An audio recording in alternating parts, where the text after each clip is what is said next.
Je suis très honorée que du coup le bocal et les créateurs du bocal m'aient fait appel sur cette période-là jusqu'à fin février et être entourée de créateurs confirmés puisque ils ont leur place depuis un petit moment. C'est vraiment encourageant quand on est encore en début d'activité. C'est vraiment une idée de composer autrement et puis après l'idée vraiment de les mettre sous cloche ou sous cadre, c'est des petits écrins pour les mettre sous verre, les protéger et renforcer ce côté un petit peu précieux que j'essaie de donner à mes pièces.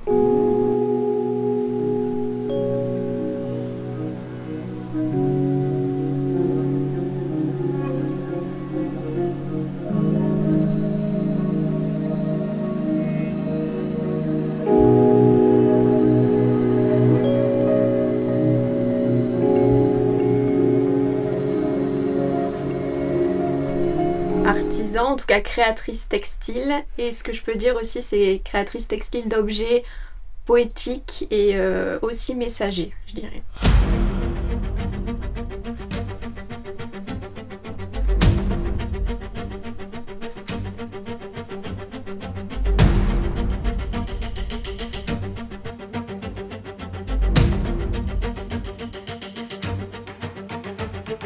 Du coup, il y a pas mal de petites créations qui sont déjà terminées.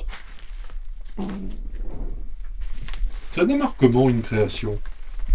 Ça démarre avec soit la récolte du végétal, ou en fonction du végétal que j'ai déjà, ça va partir de la matière en fait. Je dessine pas vraiment, j'expérimente plutôt parce que vu que j'ai une formation de design mais de matériaux textiles, j'ai été amenée à travailler d'abord les matières et après à réfléchir un petit peu à comment on peut composer et établir un projet.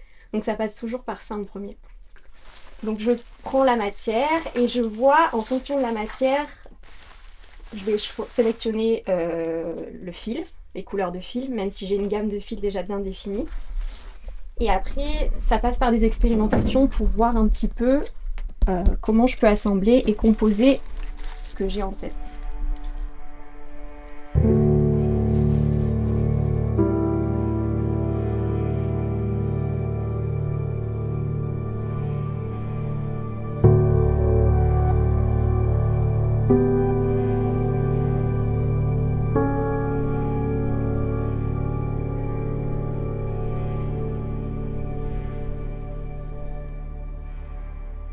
Vous venez du lycée Raymond Louis, c'est vraiment un creuset où se rencontrent des dizaines et des dizaines de disciplines. C'est ce qui a été formateur aussi pour vous, de pouvoir découvrir toutes ces disciplines d'un coup et de se dire, ouais, c'est celle-là qui m'intéresse. Oui, parce que la formation matériaux textiles, elle est très large. Donc en fait, on nous montre plein de savoir-faire et après, c'est à nous de le réadapter, de se le réinventer à notre façon et de trouver les matériaux pour lier les deux. Donc en fait c'est très large et après c'est à nous d'affiner en fonction de nos coups de cœur et de notre façon de vouloir travailler dans le futur en fait, c'est surtout ça.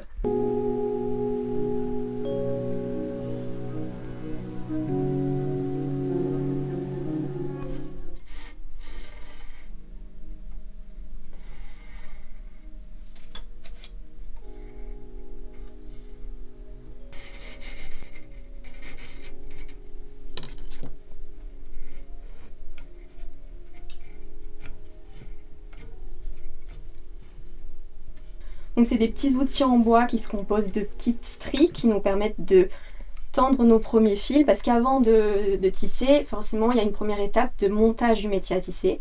Donc c'est les fils qu'on va venir tendre qui sont les fils de chaîne dans la longueur et après les fils qu'on vient passer dans la largeur sont les fils de trame. Et en fait c'est cet entrecroisement des deux qui va nous permettre de créer au fur et à mesure notre surface textile et notre surface tissée. Là je vois que j'affine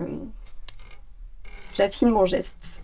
Et mes envies aussi de créer et d'utiliser aussi du végétal qu'on ne regarde peut-être moins.